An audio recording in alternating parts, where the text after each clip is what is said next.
तीसरा जो समास है उसका नाम है तत्पुरुष समास।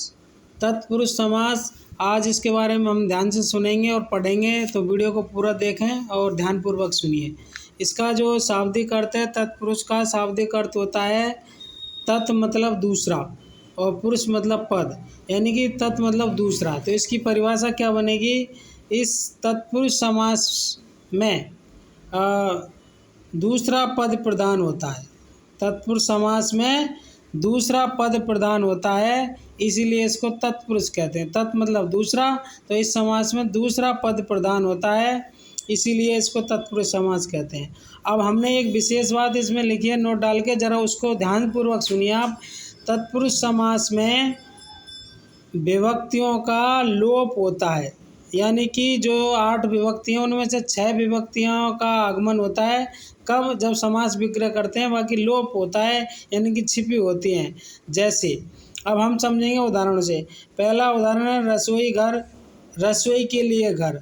अब जो ये के लिए है, ये के लिए जो विभक्ति चिन्ह है, तुलसी कृत, तुलसी के द्वारा कृत, यानी कि रचित। अब के द्वारा, अब हम अगर विभक्ति बोलें तो के द्वारा कहाँ था? कर्ता ने कर्म को करण से के द्वारा। तो हस्तलिखित, हाथ से लिखित, तो करण से साधन हो गया, तो इसमें कर्ता ने कर्म को करण से तृतीय विभक्ति हो गई, करण से कारक विभक्ति हो गई। ऐसे देश निकाला, देश से निकाला। और मोस्ट उदाहरण है ये 8 5 7 उदाहरण है। इन मोस्ट उदाहरणों को भी हम देखते हैं। ये लिख दिया मैंने, वेरी मोस्ट है। ये उदाहरण का नाम है शरणागत, शरण को आगत। रतन जड़ित, रत्नों से जड़ित। फिर है राजमाता, राजा की माता। फिर है गंगा जल, गंगा का जल। और वनवास, वन में वास। देशभक्ति, देश के लिए भक्ति। रणभूमि, रण के लिए भूमि। आप बीती, खुद पर बीती। लोकप्रिय, लोक में प्रिय। और घुड़सवार, घोड़े पर सवार। तो मैंने ये जो जितनी भी ये लगाई हैं विभक्तियाँ, आप देख पा रहे हैं, ये सब विभक्ति चिन्ह हैं। ये मैंने हाईलाइट कर दिया है।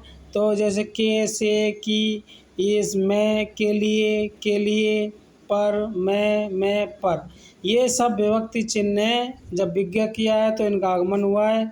उदाहरण देते हैं तो ये लोप रहती हैं, इसीलिए इसको तत्पुरुष समास कहते हैं। वीडियो अच्छा लगा हो तो लाइक करें, शेयर करें और ध्यानपूर्वक पढ़ते रहिए। ये तीसरा समास है। मैं 6 समास आपको ऐसे ही पढ़ाता रहूँगा। बहुत बहुत धन्यवाद, बहुत बहुत आभार।